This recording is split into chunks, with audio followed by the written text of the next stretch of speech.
Kinsabay makato sa maong balita, kinsabay tao mapahamtangan mo, kamatayon miski walay sala.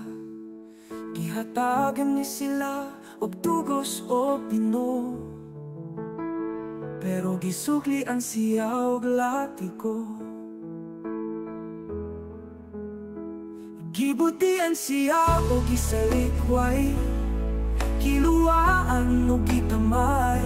Ingon nga usa ka nating karnero nga gidala sa ihawan, siya nagpakailong lamang.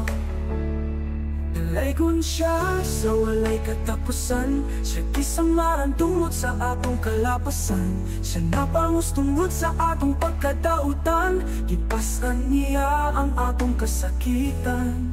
O pinaagi sa iyang mga labot, kita nakaangkon o kaayuhan. Kitang tanan sama sa karnerong nahisalaak, og misimang sa iyang kaugalingong dalaan. O gibutang sa mahal, diha kanya ang kasalanan natong tanan.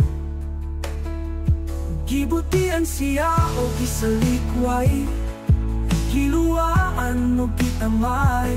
Ingon nga usa ka nating karnero na gidala sa ihawan, siya nagpakailong lamang. Dalaygon siya sa walay katapusan, siya kisamaran tungod sa atong kalapasan. Siya napangus tungod sa atong pagkadautan, ipasan niya ang atong kasakitan.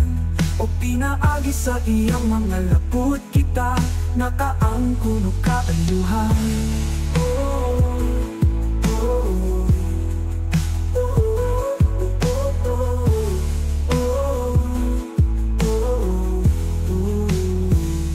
Dalaygon siya sa walay katapusan, siya kisamaran tungod sa atong kalapasan.